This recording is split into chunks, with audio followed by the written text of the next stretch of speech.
Hey guys, tonight we begin under stars you haven't looked at in a long time.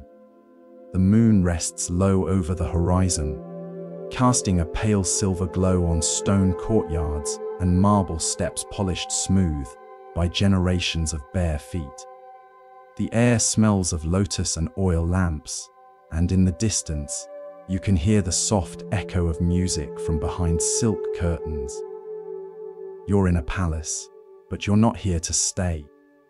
You probably won't survive this journey. Not the you who clings to what's easy, predictable, or pleasing. That version of you might not make it past the first mile. But don't worry, that's kind of the point. So, before you get comfortable, take a moment to like the video and subscribe, but only if you genuinely enjoy what I do here. Let me know in the comments where you're listening from and what time it is for you. Now, dim the lights.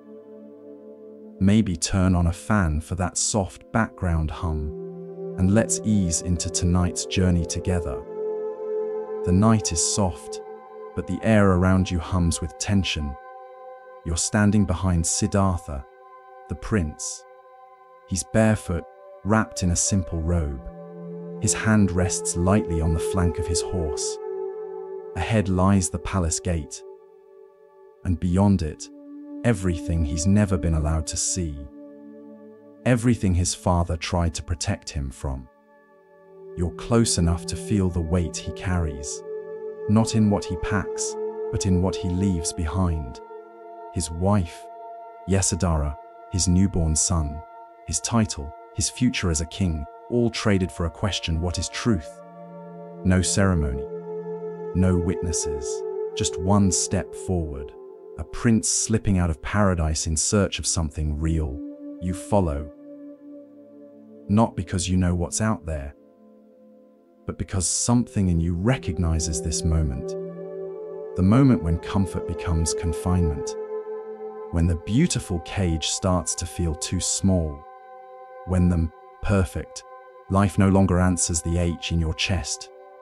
You walk away from certainty, from plans, from the version of yourself that thought everything was fine. And here's your first lesson from the Buddha, not spoken, not taught, but lived. The truth doesn't live in comfort. It lives in departure. The path is dirt now, cool under your feet, a far cry from polished palace stone. The sounds are different too. No musicians, no laughter, just the hush of wind and the whisper of leaves overhead. Siddhartha doesn't speak, neither do you. Not yet. Words belong to the world he just left behind. What matters now is presence, the step, the breath, the ache in your legs, the rhythm of letting go.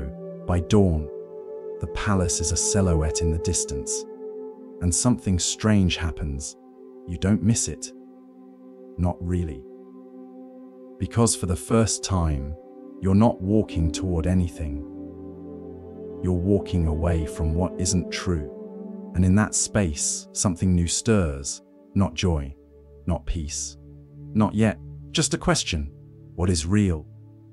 The path won't answer it for you, but it will strip away every lie that keeps you from asking it honestly. You keep walking, and the world begins to change. Or maybe you begin to see it. The road ahead is no longer lined with flowers or music.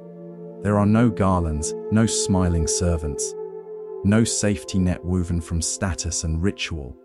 The land stretches wide now, open and indifferent. You walk beside Siddhartha in silence, not because there's nothing to say, but because there's nothing left to prove.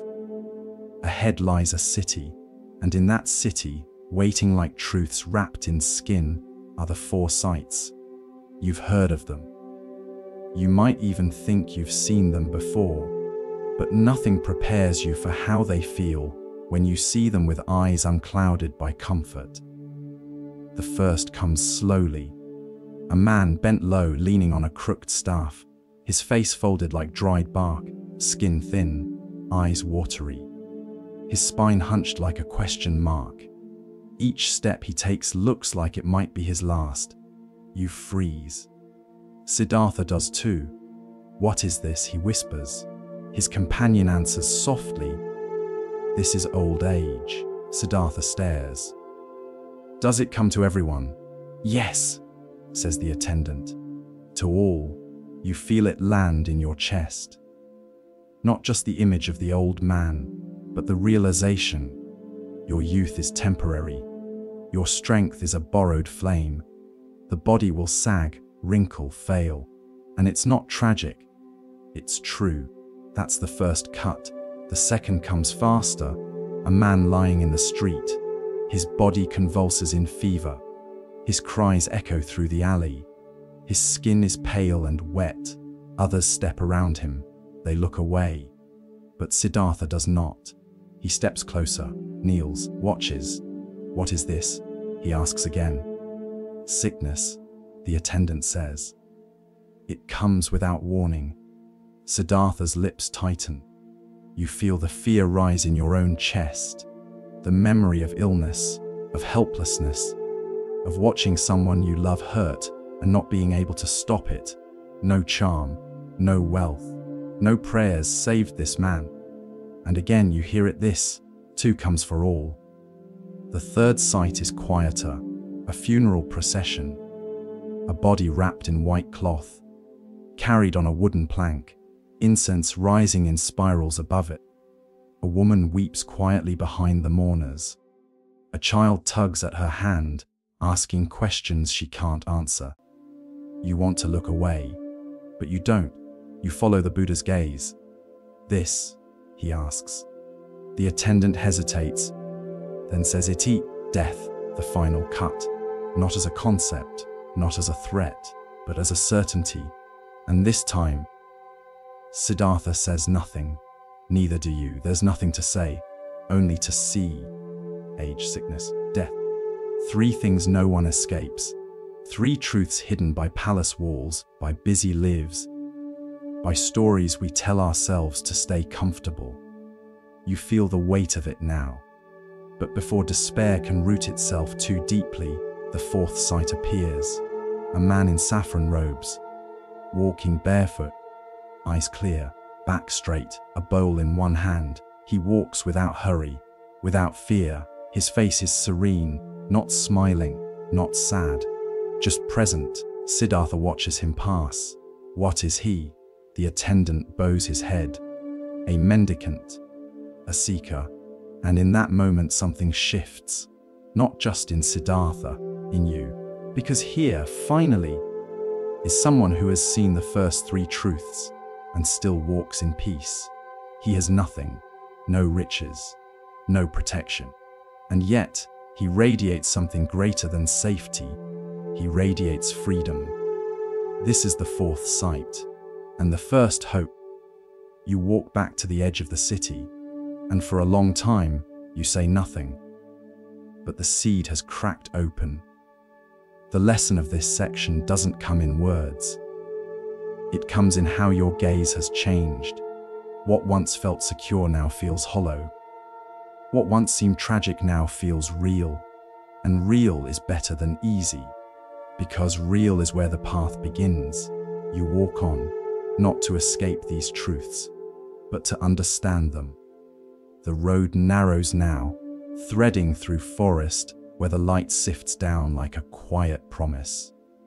The heat of the city and the sting of its truths fade behind you.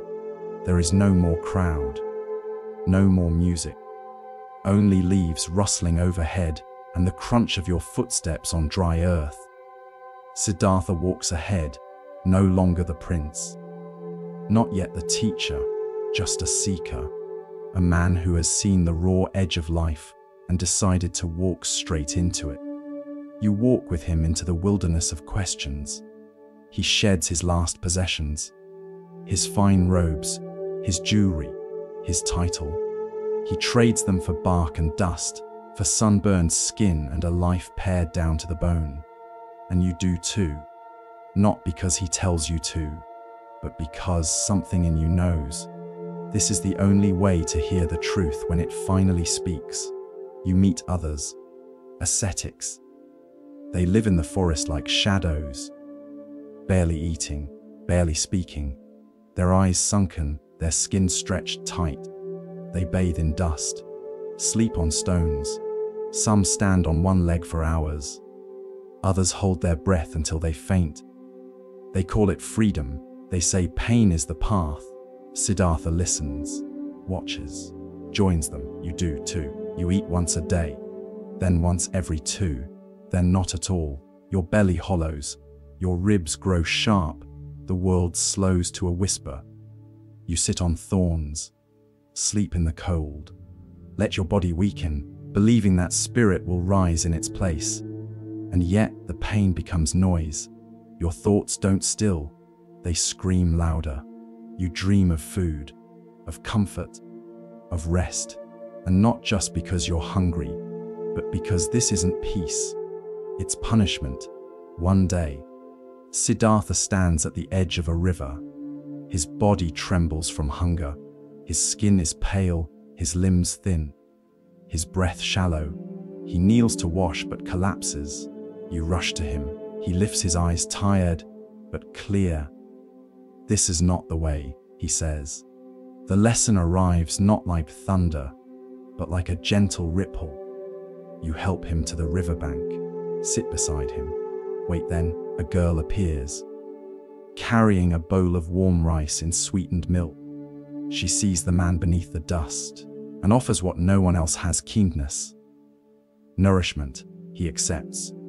The other ascetics, watching from a distance, scoff, call him weak, lost, corrupted by comfort. But you see something else. You see balance return to his eyes. Strength not in muscle, but in clarity. You take a small bite too, and everything softens. This is the third great lesson. Neither indulgence nor deprivation brings truth. Both are forms of clinging. Both say, I must control life to escape it. But the path doesn't live in control. It lives in harmony. Later, Siddhartha turns to you and says, a lute string that is too tight will snap. Too loose, it makes no sound. You nod, feeling the truth in your own body. You've stretched yourself too far, and all it produced was pain. But now, you begin to remember what ease feels like. Not luxury, not laziness, just presence. You lie down beneath the trees that night, belly no longer empty, breath no longer shallow. And you understand, to seek awakening is not to destroy yourself. It is to reclaim yourself, to become quiet enough to hear the truth, and whole enough to carry it. The river speaks in slow murmurs, carrying fragments of light across its rippling skin. You sit by the water, not in desperation now, but in stillness. The ache of starvation has faded, the confusion, the pushing, the punishing discipline. They've all been stripped away like bark from a fallen branch. You are raw, yes, but not empty. Something remains, something real. Siddhartha is quiet beside you. He watches the water move, eyes soft. Not with fatigue, but with presence. The rice from the girl's bowl has warmed his body. The fever of his striving has cooled. You ask him, what now? He turns to you. I will sit, he says, not in ambition, not in resistance, but in resolve. He rises slowly, walks upstream beneath the canopy of trees, and stops before a great fig tree. The Bodhi tree, you feel it before you see it. The ground around it hums with a stillness so complete it feels like a breath held by the earth itself. Its roots snake into the soil like veins. Its leaves quiver slightly, as if recognizing him. This is not a destination. This is a threshold. Siddhartha steps beneath its branches and sits. You watch, unsure whether to stay or go. But you know the answer. You sit too. Not at his feet, not behind. You find your place under a nearby tree. close enough to feel the gravity of the moment. He closes his eyes. So do you. And so begins the long night, not of hours, but of unflinching stillness. The mind offers its distractions like fruit on low branches, memories, fantasies, regrets. You let them pass. Your legs ache, your back tightens, you stay. The insects hum, the air grows heavy, you stay. And across from you, he does too. This is the fourth great lesson: stay. Not because it's easy, because it's true. Because every path eventually brings you here, the point where there's nowhere else to run. No more philosophies, no more strategies, just your breath, your mind, and the moment. The night deepens, thoughts rise. Fear tries to enter, subtle, whispering. What if nothing happens? What if you're not strong enough? What if you were never meant for this? But fear is just wind. You let it pass. The stillness doesn't promise you bliss. It offers something stranger, honesty, a mirror so clear it startles you. And in it, you see everything you've carried. Your need to succeed, your secret shames, your hidden pride, all laid bare under the Bodhi tree. And you don't flinch. You stay. Siddhartha breathes slowly. You match his rhythm. The tree above you does not bend. The earth below you does not move. But something inside you does. Something opens, not in brilliance, in surrender. Not giving up, giving in to what's always been here. And when the first trace of dawn brushes the sky, you realize you didn't earn this moment. You return to it. It was never lost, only forgotten. The light gathers behind the trees. The wind carries the scent of wet leaves and river stone. Siddhartha does not rise. Not yet, he stays. And so do you. Not waiting for something, just being with everything. The sky begins to lighten, not with color, but with quiet. A soft silver spills over the horizon, brushing the tops of the trees. The world does not stir yet, but you feel it breathe. Morning waits, and so do you. Siddhartha remains motionless beneath the Bodhi tree. But this is not the stillness of sleep. It is the stillness of clarity, a flame that does not flicker, because there is no more wind within. You sit nearby, aching, but peaceful. You've never felt this kind of silence. It is not the absence of sound. It is the absence of struggle. Then, in the final stretch before sunrise, the air changes. You feel it before you see it. The presence, the challenge, Mra. He doesn't arrive with thunder or fury. He arrives like a thought, a whisper in the mind, a tightening in the chest. His weapons are not swords, they are doubts. You don't see him with your eyes. You could be a king again. You could lead armies. You could be adored, feared, remembered. Siddhartha does not speak. This path is too quiet, too small. You will disappear. Still, he does not move. Mra shifts tactics. Pleasure, visions of beauty, of comfort, of desire. Scenes painted in your imagination with such vividness you can almost taste them. But they dissolve against the field of presence. You feel it yourself.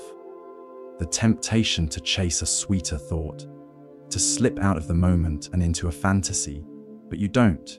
You stay. Mimrar is not finished.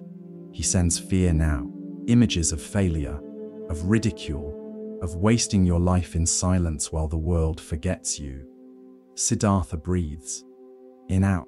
No resistance, no story, just presence. You realize now Mirai is not a being, he is a voice. The voice of every craving, every fear, every identity you've clung to when the truth felt too vast. You've heard him all your life, but for the first time you see him, and he has no power over what you don't feed. Siddhartha opens his eyes, not wide, not dramatically, just enough.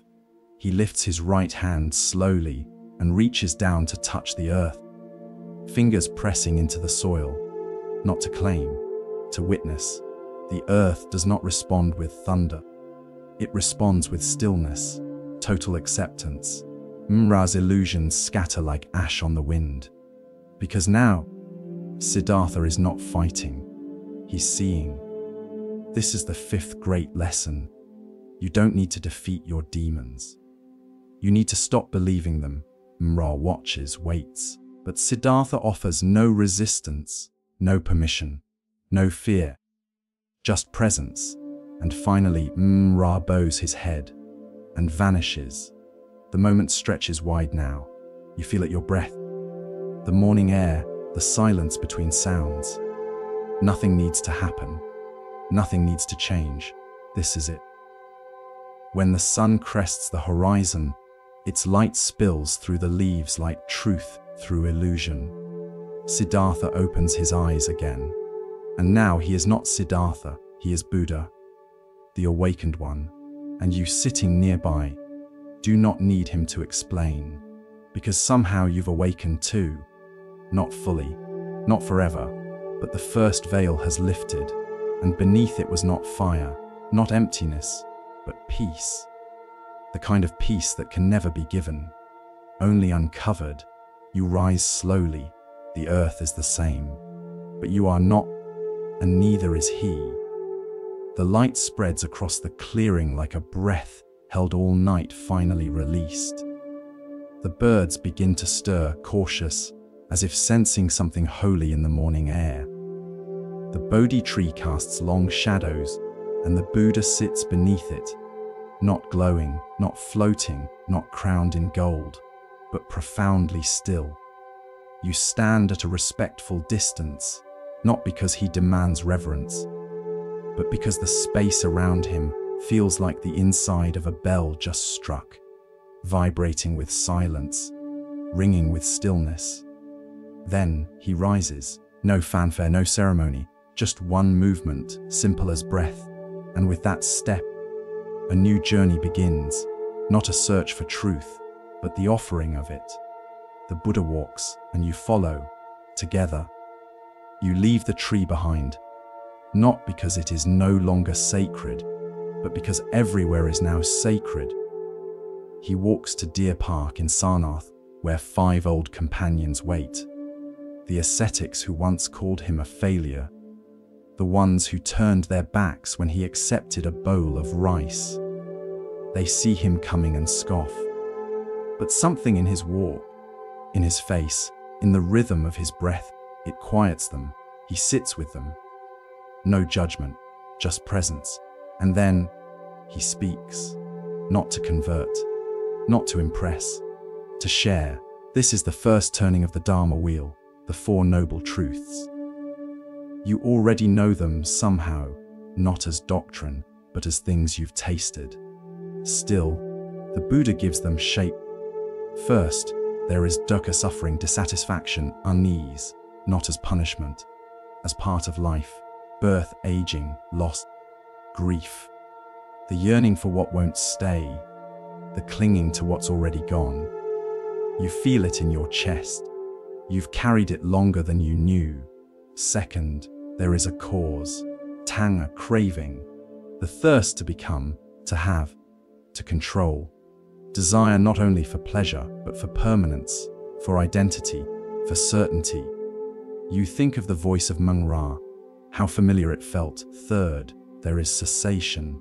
Suffering can end, not by destroying life, by seeing it clearly, by letting go of clinging. Freedom is not somewhere else. It's the space created when you stop grasping. Fourth, there is a path, the middle way, not self-denial, not self-indulgence. A way walked with awareness, compassion, and clarity. The Eightfold Path. You will learn it more deeply with each step. But here, for the first time, you hear it laid out like stones across a river. Right view, right intention, right speech, right action, right livelihood, right effort, right mindfulness, right concentration, not commands. not beliefs, practices, gently offered, like water to the thirsty. The 5 ascetics sit in stunned silence, and then, one by one they bow, not to a man, to the truth that had waited for someone brave enough to see it, and kind enough to share it. You sit beside them. The Buddha meets your eyes, and in his gaze is no triumph, only invitation. You feel it rise in you, not as euphoria, but as steadiness. You are not being saved, you are being shown, and now the real path begins. You leave Deer Park with the truth still echoing in your bones. The words of the Buddha are not commandments etched in stone.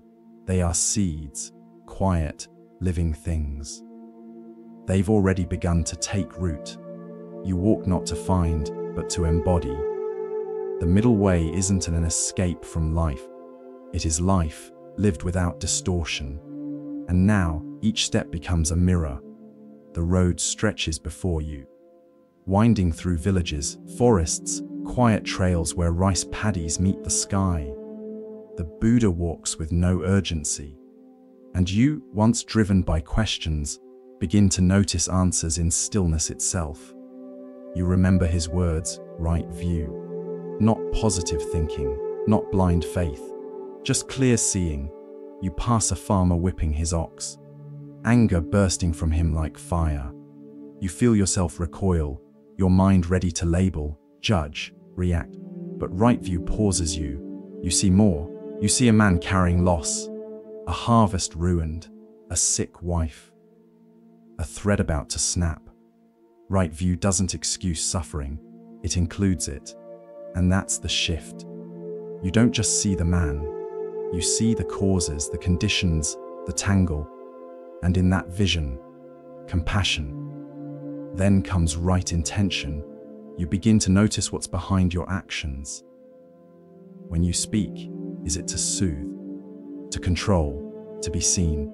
When you help someone, do you expect gratitude? When you walk, are you trying to get somewhere, or simply be where you are? Right intention is like adjusting the sails of a boat, just a degree or two, and your whole course changes. And now, right speech. You enter a village square and hear 2 monks debating Dharma. Their voices sharpen. Their words become swords. You feel your own urge to correct someone bubble up. But then you breathe. You remember that speech can bind or release. You choose silence or softness, and something shifts, not just in them, but in you. Right action follows. You see a woman struggling to carry water. Before, you might have looked away, thinking, I'm here to meditate, not interfere. But now, you lift the bucket without a word, because kindness is the path. Not a side path, not a symbol, the path. She thanks you with her eyes. You say nothing, because it's not about credit, it's about care. Right livelihood whispers to you as you watch a merchant cheat a traveler, selling dust as medicine. You remember how you once pursued work just for profit or status, but now you ask, does this bring clarity or confusion? Does it serve greed or goodness? Right livelihood doesn't demand perfection. It asks for honesty. You promise yourself, whatever I do to live, let it also help others live well. Then comes right effort. You try to meditate later, but the mind drifts. You scold yourself, then stop, because effort is not force.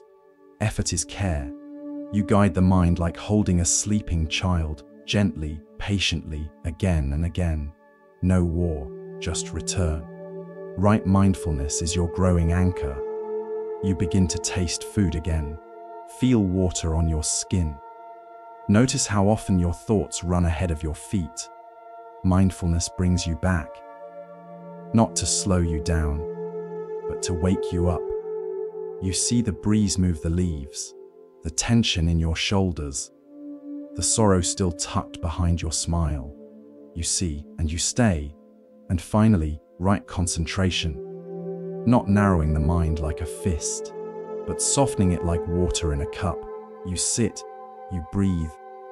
You don't escape the world, you settle into it. And the world begins to feel less like something to endure, and more like something you're allowed to be a part of. You walk for days, and though the landscape changes, the practice deepens. You no longer need to carry the teachings like a heavy book. You wear them like skin, and in every moment, every pause, breath, word, you walk the path, not behind the Buddha, not in his shadow, but beside the truth he saw. And now you begin to see it too. The path winds through soft hills now, where golden grasses sway beneath a wide, open sky. Your sandals wear thin, your feet toughen. The world, once overwhelming, begins to settle around you like a familiar robe. There is no urgency in your pace anymore, only attention. You are not chasing the end of the path. You are learning to be the path. Still, questions arise. Not the loud ones, the old fears and worldly doubts, but a quiet, persistent ripple beneath your thoughts. If there is no fixed self, then who is walking? You don't speak it aloud, but the Buddha seems to hear it anyway. He stops at a small grove, shaded and still, and gestures for you to sit. A group of new monks gather as well, fresh robes, bright eyes, faces like mirrors for your earlier self. The Buddha lifts a single hand and slowly closes it into a fist. This, he says, is how most people hold themselves. He squeezes gently. In grasping to an identity, we create tension. We suffer. Then he opens his hand. This is freedom. The silence that follows is not empty. It is full of realization. He continues calmly. There is no permanent self. No unchanging eye behind your eyes. What you call you is a bundle, body, sensation, perception, thought, and consciousness, all rising and passing like waves. You feel something tighten in you, a subtle resistance. If there is no self, what anchors you? What makes your love real? What remembers your pain? What seeks the path? The Buddha watches the wind stir the grass. The flame of a lamp, he says, is not the same from moment to moment. Yet there is continuity, pattern, movement, but no fixed thing. You sit with that. At first, the idea of anat, non-self, feels like loss. But as you breathe, it begins to feel like relief. You've been carrying a name, a past, a need to become something, like stones in your robe. And now, you let them fall. Not to become nothing, to become free. You think of every time you've said, I am angry, I am failing, I am not enough. What if those were not declarations, but misunderstandings? What if there was never a you? That was broken. Only a process unfolding. You watch your breath rise and fall, each inhale a birth, each exhale a letting go. No one owns the breath, and yet it continues. You glance at the others. Some look confused, others at peace. The Buddha does not ask for agreement. He asks for observation. See for yourself, he says. You cling to self, and you suffer. You release it, and you begin to taste freedom.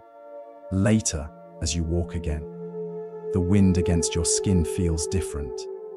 Not because the wind has changed, because you are no longer taking it personally. There's no me the wind must respect. No ego to protect from it. Just sensation, just movement, just awareness. You step in silence. And in that silence, something bright opens in you. Not an identity, a spaciousness. You are not the flame. You are not the lamp. You are the light. And light needs no name. The forest thins, and the earth flattens beneath your feet. A river stretches ahead, wide and slow, its surface catching the sky like a mirror. The Buddha stops beside the water. You sit near him, your knees brushing the soft, wet grass. The sun is low now, casting long shadows behind every blade and leaf. He doesn't speak at first. He watches the water. So do you. A monk joins. Then another, a small group silent, waiting, not for a miracle, not for a performance, but for a moment of seeing. The Buddha speaks softly, almost as if to himself. This world is burning. The others shift slightly, listening. Burning with what? He asks. Then he turns to you and answers. Burning with desire, burning with hatred, burning with delusion, burning with the fires of birth and becoming, of sorrow, grief, despair. This is the fire sermon. You feel it, not as poetry, but as truth. You remember the times you've burned, for approval, for love, for recognition. You remember the white heat of anger, the slow, consuming smoke of jealousy, the mind spinning in loops of wanting, always just one more thing away from peace. And now you see it for what it is. Fire, not warmth, but consumption. The Buddha continues, when one sees this clearly, the eye is no longer inflamed by craving, the ear, the tongue, the mind, no longer drawn into the flames. A monk nearby lowers his head, eyes brimming, not with sorrow, with understanding. You watch the river. It flows steadily, undisturbed. You think of the mind like this river. How often you've tried to dam it, direct it, fight its current, and how often you've been swept away by its fires. But now you see the way forward. You don't douse the fire with force. You stop feeding it. The Buddha says, the fires do not burn because they exist. They burn because we offer them fuel. A desire arises in you to grasp this moment, to hold on to the calm, and in that instant, you see even that is fire. Even spiritual craving is a kind of heat, and so you let it go. The wind cools your skin, the fire softens, and something opens. A kind of spaciousness behind your ribs, not empty, not numb, clear. The Buddha dips his hand into the river. Water puts out fire, he says. You think he means calm puts out craving, but he shakes his head. No. Water flows, fire clings, and there's the lesson. Let go, flow. Do not resist the turning. Do not chase the smoke, be water. Later, you walk along the bank as the sky dims. A villager calls out to the Buddha, asking, "Are you enlightened?" The Buddha turns to him and replies, "I am awake. No thunder, no mysticism, just this awake to the fire, and no longer fanning it."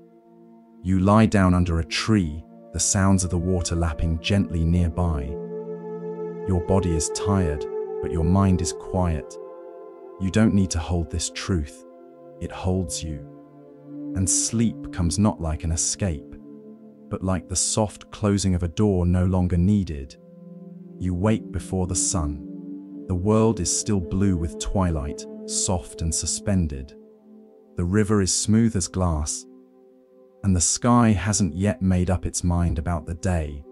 For a moment, you lie there, feeling the breath move through you. Not because you're making it happen, but because it happens on its own. And then the thought returns. That quiet, persistent one. If there is no self who is breathing. You rise and walk a little way toward the Buddha, who sits cross-legged beneath a tree. He nods when you arrive, as if he's been waiting, though he never expects. His gaze is steady, gentle, ready. You speak. I understand suffering, craving, even impermanence. But this one, no self, it confuses me. The Buddha gestures for you to sit. You do. The others gather slowly, as they always do. No one rushes. He doesn't give a sermon. He tells a story. There was once a man shot with a poisoned arrow, he says. And when the healer came, the man said, Before you remove the arrow, I need to know who made it, what caste he belongs to, what kind of bow he used, and what the string was made of. He looks around. What do you think happened to the man? A monk answers, he died. The Buddha nods. Because he was more interested in theories than in healing. He turns to you. You ask, who is breathing? But better to ask, what is this breath showing me? You sit with that. He continues, we are not fixed. We are a process, like a flame that flickers, a song carried on wind. You say, I out of habit, but there is no single thing that stays the same. Not from moment to moment. You feel your mind trying to grip the idea, and you catch yourself. That too is clinging. He sees it. Imagine 5 dancers, he says. Each one represents something: form, feeling, perception, mental formation, and consciousness. You see them move together and think, that's me, but they're just conditions. Arising and fading. You remember the sound of your own thoughts last night, how they shifted without your permission, how you were not the author, just the audience. You remember the flickering emotions, the identity that seemed so certain one hour and so distant the next, and you begin to see it. The illusion of the self isn't the lie of your experience. It's the lie that it's permanent. You exhale slowly. There is no breathing. There is only breath being known. A monk speaks up, confused. But how do we live without a self? The Buddha smiles. You live as a lamp. It burns. It gives light. But there is no unchanging fire inside it. Only process, movement, awareness. You look down at your hands. They are not the same hands from your childhood. They've held things, let things go, atched, healed.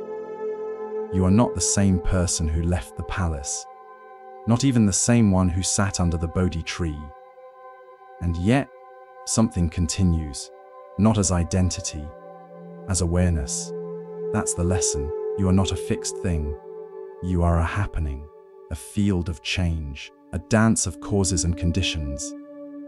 And freedom comes not from figuring out who you are, but from releasing the need to be anyone at all. Later, as you walk through a market, you hear someone shout, "Who are you?" You smile, and for the first time, you don't rush to answer. You simply keep walking, because today you are the sound of footsteps, the pause between words, the breath moving through a changing world, and that is more than enough. The afternoon sun casts long shadows across the path as you continue your journey. The wind has softened, and the scent of smoke drifts from distant fires where villagers prepare their evening meals. You walk beside the Buddha, his robe moving gently with each step, his eyes steady on the road ahead. You pass through a small settlement where silence hangs heavier than usual. A young monk leads you to a shaded area near the river. There, a woman sits alone, her face pale, her eyes dry from too much crying. A small wrapped bundle lies before her on a low platform, surrounded by flowers already beginning to wilt. A child. She does not speak. She does not look up. The Buddha kneels beside her and waits. After a long while, her voice cracks the silence. "Why?" she whispers. Not to anyone, to the world, to the sky, to whatever force governs this strange breaking life. Why would this happen? Why would any teaching matter if it cannot save my child? The others look down, unsure what comfort can be offered to grief so deep. But the Buddha does not offer comfort. He offers truth. He tells her about the fire, not to scold, to illuminate. This world is burning, he says softly, with sorrow, with change, with the longing for what cannot be kept. She listens without looking at him. Every mother, he continues, every father, every being who loves, must one day let go. No one is exempt, not even the awakened. She finally lifts her head. Then what is the point? Why walk this path at all? And his answer is clear. To suffer is part of life. But to suffer without understanding is to burn forever. He gestures to the river. Water flows. Fire clings. When you see this clearly, grief still comes. But it does not consume you. She looks at the bundle one last time, then stands.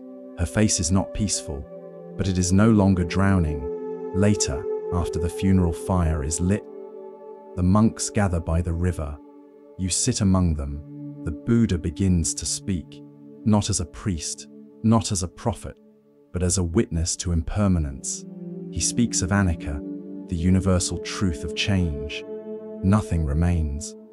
Nothing stands still. Every moment arises and fades. Every form breaks down. Every life returns to earth, air, fire, and water. Even this teaching, even him, you feel the weight of it. But instead of despair, it brings a kind of release. You think of all the things you've clung to, your fears, your guilt, even your hope, each one a burning coal you held too tightly, and now you begin to let them fall. Not because you are numb, because you understand. This is the 11th great lesson. The pain of loss is not punishment. It is the price of love in a changing world. To resist change is to resist life. To embrace change is to walk the path. As the sky fades into violet and the embers of the funeral pyre glow behind you, you look again at the river. It flows on, always moving, always here. And for a moment, you feel yourself flowing with it, not separate from it, not above it, just part of its endless, beautiful impermanence. You leave the river behind before dawn, the air still thick with ash and dew. The road is quiet. You carry no belongings, only the faint warmth of the fire's memory and the scent of change on your robes. The lesson of impermanence lingers, not as sadness, but as space. It's not that you no longer grieve. It's that now, when grief rises, you don't resist it. You greet it like a guest who comes and goes, never overstaying its welcome once you stop trying to hold the door closed. The Buddha walks ahead, serene. The monks behind him speak little. One stumbles. He has been sick for days, too weak to keep pace, too proud to ask for help. When you pass his hut at the edge of the next village, the smell strikes you first. The others wrinkle their noses and move on, but the Buddha stops. He steps inside. You follow. The monk lies curled in a mat soiled from days of fever. His robe sticks to him. His water bowl is empty. His breath is shallow. The others had avoided him, thinking he is sick. He will recover or not. But the Buddha kneels beside him and begins to clean. You do too. Together. You change the robe, wash the floor, offer water to cracked lips. The monk does not speak. His eyes say enough. Disbelief, shame, and then peace. When he sleeps, the Buddha turns to the others, now gathered in the doorway. He says simply, "If you do not care for the sick, you do not care for me." A monk replies, "But we must guard the purity of our practice." The Buddha's voice is firm, not harsh. What purity exists in abandonment? You feel something tighten inside. You've spent so long seeking awakening through silence, solitude, and sacred ideas, and now you see. Practice is not just what happens beneath trees and behind closed eyes. Practice is here, in the dirt beneath your knees, in the hand that lifts a bowl, in the body that refuses to turn away from suffering. This is the 12th great lesson. Compassion is not extra, it is the path. You remember the eightfold way: right view, right intention, right speech, and right action. This, right here, is action aligned with awakening. Later, as the sick monk begins to eat again, you walk with the Buddha to the edge of the forest. He speaks softly, more to the trees than to you. Some seek truth by turning inward and shutting the world out. But the awakened one turns inward and brings the world in. You think of how you used to measure practice by how still you could sit. Now you measure it by how present you can be. You used to think enlightenment was a state to reach. Now you see it's a way to meet the world, the suffering, the joy, the mess, and to say, yes, I will stay with this, even when it's hard, especially when it's hard. You sleep that night beside the hut, with the quiet breath of the recovering monk just inside, and the deeper breath of the forest all around. And you understand something you once missed. You are not here to escape pain. You are here to transform your relationship to it. And sometimes, that transformation begins with a damp cloth and a bowl of rice. The morning is overcast when you set out again, the clouds low and quiet like breath held across the sky. The air smells of rain, though none has fallen yet. You feel it coming, the way the earth readies itself for change. The path curves gently through rice fields and narrow foot trails. Villagers bow when they see the Buddha, but he does not stop for greetings today. His body is slower than usual, not heavy, but deliberate, like a flame that burns low, not from weakness, but because it has burned steadily for a very long time. The monks sense it too, an unspoken awareness. The end is near, but no one says it. Instead, the Buddha turns to Kunda, a humble blacksmith who invites him to his home to rest. A meal is prepared, simple, with mushrooms or pork. The texts vary. What matters is not the dish. What matters is the intention behind it. Kunda serves it with reverence. The Buddha accepts it with gratitude. Later that night, his body falters, pain rises, deep, sharp. His face remains calm, but the strain in his posture reveals the truth. Some of the monks panic. They whisper among themselves, was the food impure? Was the meal an omen? Kunda is horrified, believing he has harmed the Buddha. But the Buddha asks for him to be comforted. Tell Kunda, he says, he has given a meal equal in merit to Sujita's. You remember Sujita, the girl who gave milk and rice beneath the Bodhi tree, the first nourishment, and now the last. 2 meals, 2 thresholds, 2 gifts. This is the 13th great lesson. What matters is not the offering, but the heart that gives it. The Buddha does not fear the pain. He does not cling to his body, nor resist its decline. He lies down on his right side in the lion posture, head resting on his hand, feet aligned. A grove of sal trees opens above him. Though it's not their season, blossoms fall gently as if they too know. You sit nearby, so do many others. He looks at each face, and in that gaze is everything: teaching, forgiveness, memory, peace. No final blaze of glory, just breath and presence. He says, all things that are made of parts are subject to decay. A monk weeps quietly. You feel the tears behind your own eyes, but you do not fall into despair, because now you know what this is. Not the end, a continuation. The path does not die with the teacher. It lives through the living, in how you speak, in how you serve, in how you let go. The Buddha does not cling to his words. He entrusts you to the Dharma. Be a lamp unto yourselves, he says. Rely on the Dharma. Rely on yourselves. And that's the 14th lesson. The light is not outside you. It never was. He closes his eyes, his breath slows, the forest quiets, and when his chest no longer rises, no longer falls, the world does not break, it bows. Not to a god, to a human who dared to wake up. You sit through the night, not in mourning, in reverence, in stillness. You are not lost, you are lit from within. The sal trees hold the morning dew as if in mourning themselves. Their blossoms scatter gently over the earth, falling around the Buddha's still form like silent prayers. You haven't moved in hours. No one has. The world is holding its breath, not in grief alone, but in awe. There is no chaos, no wailing, only presence. You thought you would be devastated, and yes, a part of you is, but beneath that there is something else. Peace.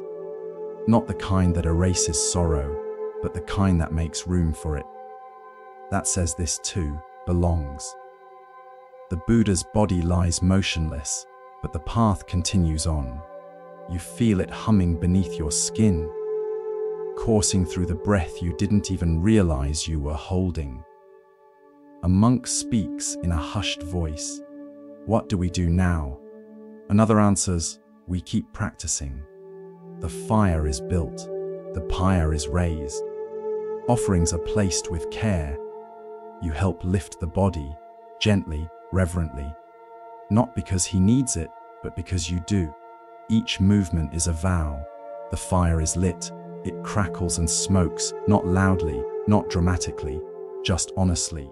And as the flames rise, the lessons return like wind stirring leaves impermanence.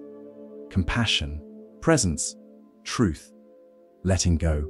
The body is not the teaching. The teaching is in how he walked, how he saw, how he served, and now how he released. This is the 14th great lesson. Even the awakened one dies. But awakening doesn't. As the fire burns, villagers gather at a distance. Children on their parents' shoulders. Farmers with hands folded in prayer. Strangers with tears they don't fully understand. You watch them all and realize the reach of what you've been part of. Not a religion, not a hierarchy, a reminder. That clarity is possible, that freedom is real, that peace isn't somewhere else, it's here, in how you sit, in how you speak, in how you meet the moment.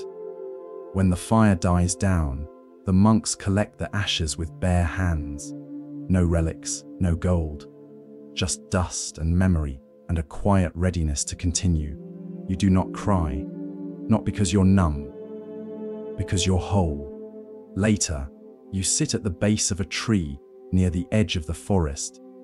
The same wind that once rustled the branches above the Bodhi tree now stirs these leaves too. The sun filters through in soft, warm beams. Someone asks you, what was he like? You smile, but you don't answer. Not because you don't know, because no words will fit. Instead, you say, walk with me, and they do, because that's how the teaching moves forward, not by statue, not by shrine, but by step, by one person showing another how to breathe with less fear, how to speak with less harm, how to walk without chasing. You close your eyes, and in the darkness you feel no absence, only light, still glowing, still guiding. From within, the road ahead is wide, not because it's easy, but because it's open. You walk alone now, not in loneliness, but in quiet companionship with everything the Buddha left behind. His words live not in scrolls or chants, but in the way your footsteps land more gently, your eyes see more clearly, your breath returns more often to this moment. Just as it is, you no longer walk as a seeker, you walk as one who knows the path is not found, it's made.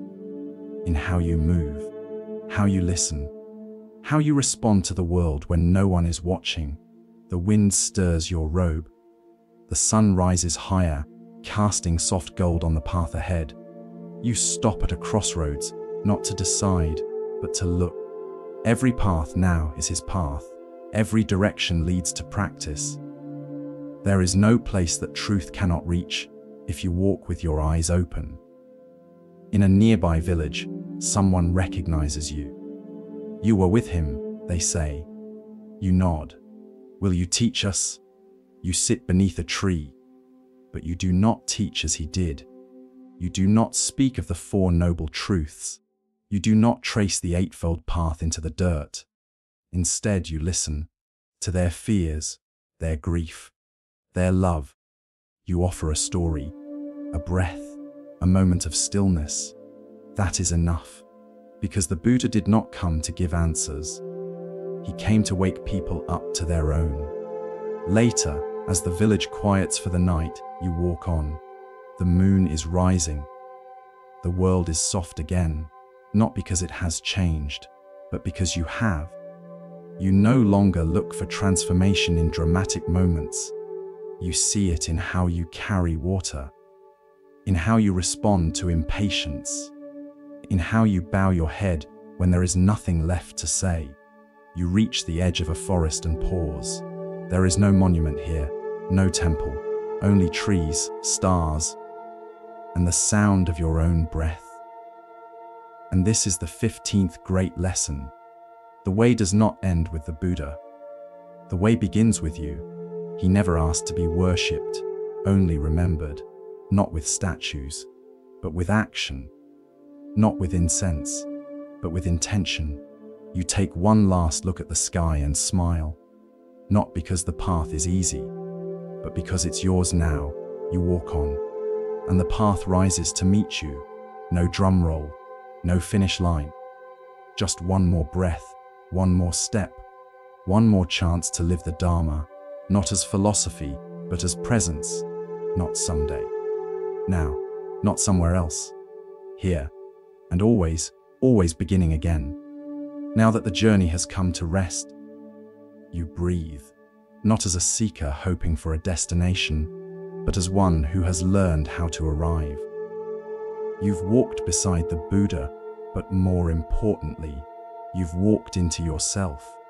You began with questions about suffering, identity, truth, and you end not with perfect answers, but with the space to hold them all lightly.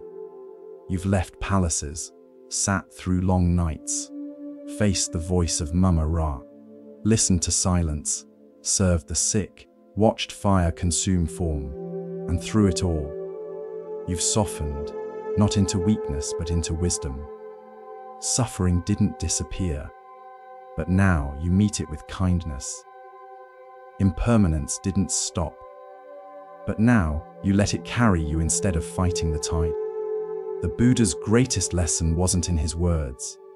It was in how he walked, how he sat, how he died, and how he trusted the Dharma enough to leave it behind in your hands.